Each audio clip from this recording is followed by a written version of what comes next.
Rule number 15 है information to be given to the persons liable to be affected by the major accident. तो जो persons पे directly affect हो सकता है मेजर एक्सीडेंट होने के बाद, वो पर्सन्स को आपको ये डिटेल इंफॉर्मेशन देनी चाहिए। और उसके अलावा जो उसकी कॉपीज है वो बाकी अथॉरिटीज को भी देनी चाहिए। जैसे हमने जो बात की थी कि अगर नियर बाय इंडस्ट्रीज और नियर बाय सोसाइटी को अगर इसका इफेक्ट हो सकता है, तो जो भी पर्सन्स अवेलेबल वहां पे होंगे उनको भी ये इंफॉर्मेशन देंगे। और यहाँ पे डिस्ट्रिक्ट इमरजेंसी अथॉरिटी का भी रोल आता है, क्योंकि इमरजेंसी सिचुएशन हैंडल करने के लिए ही इनको, ये अथॉरिटीज को कुछ कमिटी और उसके मेंबर्स और उसकी ट्रेनिंग दी गई रहती है, और उसके हिसाब से वो इमरजेंसी सिचुएशन हैंडल करते हैं। तो यहाँ पे exactly nature of major accident क्या है या हजार्ड क्या है, ये आपको बताना है। जैसे हमने पहले ही बात की, यहाँ पे अगर कोई गैस लीकेज का इश्यू है, या फिर पॉइजनस केमिकल्स लीकेज हो सकते हैं, टॉक्सिक केमिकल्स लीक हो सकते हैं, या फिर यहाँ पे फायर हजार्ड के चांसेस है, जो हाईली फ्लेमेबल केमिकल्स लिक्विड या गैसेस फॉर्म में यूज कर सकते हैं। इन केस अगर यहाँ पे एक्सप्लोजिव केमिकल्स यूज होते हैं, गैसेस फॉर्म में यूज होते हैं, तो यहाँ पे एक्सप्लोजन होने के भी चांसेस है। तो यहाँ पे एक्सप्लोजन एज अ हजार्ड हो सकती है। तो जो भी nature of type of major accident hazard होगा, वो आपको उनको कम्युनिकेट करना है। और उस हिसाब से जो सेफ्टी मेजर्स के बारे में हमने कहा था, जैसे कि हम नॉर्मली डूज और डोंट्स के फॉर्म में हम लिखते हैं उनको, कि आपको क्या करना चाहिए और क्या नहीं करना चाहिए। जैसे अभी हमने इंडिया में भी कुछ ऐसे एक्सीडेंट्स देखे हैं, कुछ इंसिडेंट्स देखे हैं जो मेजर एक्सीडेंट कैटेगरीज में थे, और उनका impact actually near by society में भी हुआ था। जैसे अभी वाइजैक का जो केमिकल लीकेज का इशू था, जिनकी वजह से जो रोड पे भी जो पर्सन्स थे, जो जिनके रेस्पिरेटरी ट्रैक पे भी अटैक हुआ था, और कुछ लोग जो है उनको रेस्पिरेशन यानी कि ब्रीथिंग लेना डिफिकल्ट हुआ था, कुछ लोगों पे थ्रोट में इन्फेक्शन हुआ था, और कुछ लोग अनकॉन्शियस भी हुए थे। उसी हिसाब से अगर आप देखेंगे तो जो हमारी भोपाल गैस ट्रेजेडी 1984 की है, वहां पर भी ये गैस लीकेज का इशू था। तो हमने ये डिटेल में पढ़ा है कि मिथिल आइसोसाइनेट जो है एमआईसी लीकेज, एमआईसी की वजह से नियर अबाउट 2000 to 3000 डेथ्स हुई थी, और 6000 प्लस की इंजुरीज हो चुकी है। तो ये बहुत सारे ऐसे केमिकल एक्सीडेंट्स हैं जिसके थ्रू आप ये प्रिकॉशनरी मेजर्स या सेफ्टी मेजर्स या डूज एंड डोंट्स यहाँ पे पढ़ सकते हैं। ठीक है, तो ये इस हिसाब से आपको गाइडलाइंस भी देनी है। तो ये डिस्ट्रिक्ट इमरजेंसी अथॉरिटीज भी दे सकती है, लोकल आपके जो ऑन साइट इमरजेंसी प्लान वाले मेंबर्स है वो भी दे सकते हैं। लेकिन अगर इमरजेंसी आती है तो ऑन साइट इमरजेंसी प्लानिंग वाले जो मेंबर्स है वो ऑन साइट ही बिजी रहते हैं, और इस हिसाब से जो ऑफ साइट की कमेटी है उसकी अलग होनी चाहिए, और वो पर्सन आपको फिर सोसाइटी को गाइड कर सकते हैं, या फिर नियर बाय इंडस्ट्रीज को भी गाइड कर सकते हैं। तो जो भी डिटेल्स इंडस्ट्रियल एक्टिविटी रिलेटेड है वो भी आपको डिटेल कम्युनिकेट करना चाहिए, और फिर इसके अगर कुछ कंप्लायंस होंगे, कुछ रिक्वायरमेंट्स होंगी, तो वो विद इन 90 डेज आपको कंप्लीट करना है। तो ये भी बातें आपको याद रखना है। 16 रूल नंबर है डिस्क्लोजर ऑफ इंफॉर्मेशन, जो अभी हमने बात की थी वही इसमें है, कि जो भी इंफॉर्मेशन आपके कंपनी ओरिएंटेड है, हजार्डस केमिकल ओरिएंटेड है, उसकी प्रॉपर्टीज ओरिएंटेड है, मटेरियल सेफ्टी डेटा शीट है, या फिर फर्स्ट एड है, emergency situation, fire hazard, explosion hazard, या फिर लीकेज की वजह से प्रॉब्लम क्या हो सकता है, रूट्स ऑफ एंट्री क्या हो सकती है, ये टोटल इंफॉर्मेशन आपको डिस्क्लोज करना है। तो ये जो भी रिलेटेड पर्सन्स या कम्युनिटीज होंगी, इंडस्ट्रीज होंगे, वो सभी लोगों को आपको ये इंफॉर्मेशन बताना है, क्योंकि इनकेस अगर इमरजेंसी आती है तो वो उस हिसाब से वो थोड़ा प्रिपेयर हो सकते हैं, क्योंकि रिहर्सल्स में भी उसका प्रिपरेशन हो सकता है, और उस रिलेटेड वो एक्शन ले सकते हैं। तो ये इंफॉर्मेशन आपको डिटेल में डिस्क्लोज करना है। उसका रेफरेंस भी यहाँ पे दिया है, रूल नंबर 5, 7 to 15। उसके अलावा है रूल नंबर 17।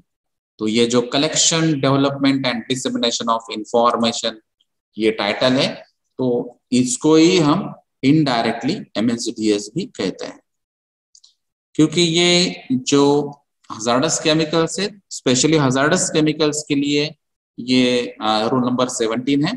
तो मटेरियल सेफ्टी डेटा शीट जो है ये डिटेल में यहाँ पे बताई गई, और यहाँ पे क्या क्या पॉइंट्स होने चाहिए उसके बारे में भी यहाँ पे बताया। तो ये मटेरियल सेफ्टी डेटा शीट, इसके दो रेफरेंस है। एक रेफरेंस है जैसे कि MSIC रूल नंबर 17 और दूसरा रेफरेंस है Maharashtra fact rule 1963 rule number 73M। तो ये दोनों में भी ये सेम बातें कही गई है कि जो भी आप केमिकल्स यूज करते हैं उसका डिटेल शीट आपके पास होना चाहिए। जैसे अभी हमने इंडियन MSDS पढ़ा था, या फिर अगर आप यहाँ पर भी पढ़ते हैं तो 9 to 10 सेक्शंस यानी कि 9 to 10 पॉइंट्स रिलेटेड यहाँ पे डिटेल इंफॉर्मेशन दी जाती है। और ये प्रिपेयर करने के लिए ये रूल नंबर 17 में उन्होंने कंपलसरी बताया। अगर ये स्पेशली जब हम बात कर रहे हैं कि ये हजार्डस केमिकल्स है, तो हजार्डस केमिकल्स को ये मैंडेटरी है। तो हजार्डस केमिकल आप जो भी यूज करते होंगे तो मैन्युफैक्चरर ने या सप्लायर ने अगर आपको MSDS दी होगी तो ठीक है, अगर ये नहीं है तो आपको ये प्रिपेयर करना पड़ेगी। स्पेशली ये इंग्लिश में और स्पेशली लोकल लैंग्वेज में ये प्रिपेयर करना जरूरी है, क्योंकि जो वर्कर्स यहाँ पे हजार्डस केमिकल्स हैंडल करते हैं उनके लिए ये सबसे इंपॉर्टेंट है। क्योंकि MSDS में अगर आप देखते हैं तो उसमें फिजिकल प्रॉपर्टीज, केमिकल प्रॉपर्टीज या रिएक्टिव प्रॉपर्टीज, या फिर स्पेसिफिक जैसे हमने बात की थी इन केस ऑफ फायर आपको क्या करना है, in case of emergency situation क्या करना है, एक्सप्लोजन के बाद आपको क्या करना है, लीकेज अगर हुआ तो आपको क्या करना है। तो आपको हेल्थ हजार्ड्स के बारे में भी इंफॉर्मेशन है, और जो रिलेटेड जो हजार्ड्स है उसके बारे में भी इंफॉर्मेशन है। और जो प्रॉपर्टीज हमने बताई अगर आपने डिटेल में देखा उसमें, तो मेल्टिंग पॉइंट है, बॉइलिंग पॉइंट है, या फिर वेपराइजेशन पॉइंट है, या फिर डेंसिटीज है, स्पेसिफिक ग्रेविटीज है, या फिर ये कंपैटिबिलिटी जो डेटा रहता है कि ये केमिकल दूसरे केमिकल के साथ अगर रिएक्ट होगा तो उसकी वजह से प्रॉब्लम क्या हो सकता है, या फिर ये केमिकल दूसरे केमिकल के साथ कंपैटिबल नहीं है। ये सभी बातें यहाँ पे collection, development and dissemination information के अंदर यहाँ पे देनी चाहिए। तो इसके लिए डिटेल अगर आप देखेंगे तो ये शेड्यूल 9 में ये जो मैं अभी कह रहा हूँ आपको 9 to 10 सेक्शन, ये सभी सेक्शन यहाँ पे डिटेल में दिए हैं। तो ये जो कंटेनर से स्पेशली हम हजार्डस केमिकल्स के जो स्टोरेज की बात कर रहे थे, तो ये कंटेनर्स जो आप यूज कर रहे हैं, तो यहाँ पे ये कंटेनर्स में एग्जैक्टली कंटेंट्स क्या है इसका लेबल आपको यहाँ पे लगाना पड़ेगा, उसकी प्रॉपर्टी आपको लगानी पड़ेगी, उसके जो सिंबल्स है जैसे हमने यूनाइटेड नेशंस के क्लासिफिकेशन के बारे में पढ़ा था, UN क्लासिफिकेशन के हिसाब से आपको ये सिंबल्स यहाँ पे यूज करना चाहिए। उस हिसाब से आपको ये पता चलेगा कि ये हजार्डस केमिकल है, ये फ्लेमेबल है, पॉइजनस कैटेगरी वाला है, रिएक्टिव है, या करोसिव केमिकल से, या और कुछ। तो जो भी आपने 9 क्लासेस पढ़े थे उस हिसाब से उसका लेबलिंग है या फिर जो मार्किंग है, ये आपको मार्किंग हर एक कंटेनर में करना पड़ेगा, क्योंकि उसके हिसाब से आपको प्रॉपर्टी पता चलेगी, उसका रिस्क पता चलेगा, और उस पर क्वांटिटी भी लिखा होगा, उस हिसाब से भी वो रिस्क चेंज होता है। तो इसमें जो भी हमने डिटेल पढ़ाया है कि इसका कंटेनर का साइज जो है वो आपके केमिकल की प्रॉपर्टी पे डिपेंड रहेगा, और जो थ्रेशोल्ड क्वांटिटी आपको बताई गई है पैकेजिंग के लिए भी या स्टोरेज के लिए, उस हिसाब से आपको उसका पैकेजिंग करना पड़ेगा। तो जैसे कुछ कंटेनर्स है वो चाहे कुछ ग्राम्स में भी रहते हैं, कुछ मिलीग्राम्स में रहते हैं, कुछ किलो में रहते हैं यानी कि किलोग्राम्स में रहते हैं, और कुछ कंटेनर जो है कुछ हंड्रेड्स ऑफ लीटर्स या जो गैसेस के बारे में अगर आप देखेंगे तो in terms of metre cube भी रहते हैं। तो ये डिपेंड है कि एग्जैक्टली केमिकल क्या है, उसकी प्रॉपर्टीज क्या है, और उसकी मैक्सिमम थ्रेशोल्ड क्वांटिटी आपको क्या गाइड किया है, उस हिसाब से आपको उसका जो कंटेनर है उस साइज डिसाइड करना पड़ेगा, पैकेजिंग मटेरियल डिसाइड करना पड़ेगा, और उसके बेसिस पे आपको उसका लेबलिंग भी फाइनलाइज करने पड़ेगा। तो ये जो सिस्टम्स है, ये सिस्टम आपके केमिकल के प्रॉपर्टी के बेसिस पे ही फाइनलाइज होंगे। रूल नंबर 18 है जो है इंपोर्ट ऑफ हजार्डस केमिकल्स। तो जो हजार्डस केमिकल्स आप इंपोर्ट कर रहे हैं तो उसके लिए भी कुछ स्पेसिफिक गाइडलाइंस दी गई है, और ये गाइडलाइंस आपको फॉलो करना है विथ डिटेल इंफॉर्मेशन।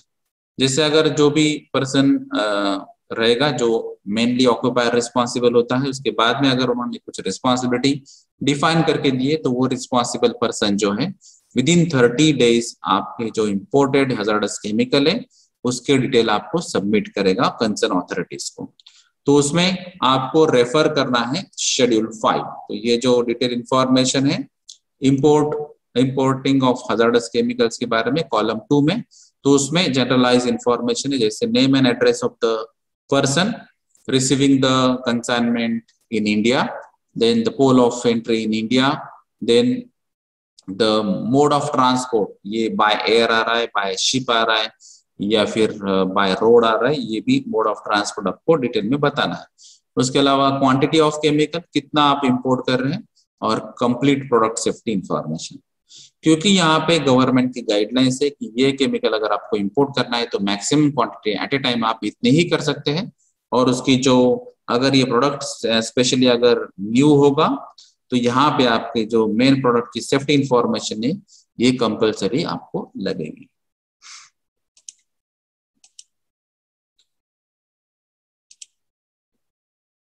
अभी ये जो इंपोर्टेड केमिकल्स है उसके लिए आपको कंसर्न अथॉरिटीज को भी डिटेल इंफॉर्मेशन देनी पड़ेगी, और उसके ओरिएंटेड जो मेनली मेजर एक्सीडेंट्स के हजार्ड से वो आपको बताना पड़ेंगे। जो सेफ्टी मेजर्स है उसके रिलेटेड भी इंफॉर्मेशन आपको देनी पड़ेगी। और यहाँ पे जो बाकी के कंसर्न अथॉरिटी है वो शायद लोकल लेवल पे रहे या स्टेट लेवल पे रहो, वो सभी लोगों को आपको ये इंफॉर्मेशन देना पड़ेगी। यहाँ पर ये भी प्रॉब्लम हो सकता है कि ऐसे कुछ हजार्डस केमिकल्स है शायद वो fire hazard explosion hazard oriented ना हो, लेकिन एनवायरमेंटल हजार्ड्स यहाँ पे हो सकते हैं। इसीलिए आपको एनवायरमेंटल की जो अथॉरिटीज है जैसे पोल्यूशन कंट्रोल बोर्ड है उनको भी ये इंफॉर्मेशन आपको देनी पड़ेगी। तो जो भी एनवायरमेंट ओरिएंटेड होके या हेल्थ ओरिएंटेड रहेगी या सेफ्टी ओरिएंटेड रहेगी, ये सभी अथॉरिटीज को आपको ये डिटेल इंफॉर्मेशन आपको देनी पड़ेगी। तो जैसे ही आपको ये केमिकल्स यहाँ पे आते हैं इंडिया में, तो उसको अनलोडिंग या ट्रांसपोर्ट या ट्रांसफर करने के पहले ये सभी अथॉरिटीज को ये आपको इंफॉर्मेशन मालूम होनी चाहिए, और उसके बाद में ही आपको इसकी इंफॉर्मेशन की के बाद आपको परमिशन मिल सकती है। रूल नंबर 19 है इम्प्रूवमेंट नोटिसेस। तो अगर ये कंसर्न अथॉरिटीज को आपको ये इंफॉर्मेशन दी जाती है कि हजार्डस केमिकल्स क्या है उसके बारे में, तो ये अगर इनकेस चेंजेस होते हैं या फिर कंसर्न अथॉरिटी को लगता है कि यहाँ पे कुछ मॉडिफिकेशंस आपको करना है सेफ्टी मेजर ओरिएंटेड, तो यहाँ पे इम्प्रूवमेंट नोटिस वो आपको भेज सकते हैं। तो आपने जो डेटा दिया है उसके बेसिस पे चेंजेस हो सकते हैं, सेफ्टी मेजर्स में इम्प्रूवमेंट हो सकते हैं, और उसके बेसिस पे वो आपको नोटिस भी दे सकते हैं, और उस नोटिस के हिसाब से आपको एक्ट करना पड़ता है। रूल नंबर 20 है सेंट्रल गवर्नमेंट के हिसाब से जो शेड्यूल्स आपको बताए गए हैं वो शेड्यूल के रिलेटेड जो कंटेंट्स है उसका मॉडिफिकेशन सेंट्रल गवर्नमेंट कर सकता है। तो सेंट्रल गवर्नमेंट को ये अथॉरिटी है कि जो भी यहाँ पे शेड्यूल मेंशन किए हैं वो शेड्यूल में जो भी कंटेंट्स है उसको आप मॉडिफाई कर सकते हैं, क्योंकि नए नए अगर कुछ केमिकल्स आते हैं, कुछ हजार्डस केमिकल्स कुछ प्रॉपर्टीज भी यहाँ पे कुछ ऐड होती है या फिर कुछ प्रॉपर्टीज मालूम ही नहीं है और अभी रिसर्च के बाद आपको पता चल जाती है, या फिर कुछ केमिकल्स भी आपको पता चल देते हैं, तो वहां से उस हिसाब से यहाँ पे मॉडिफिकेशन भी हो सकता है।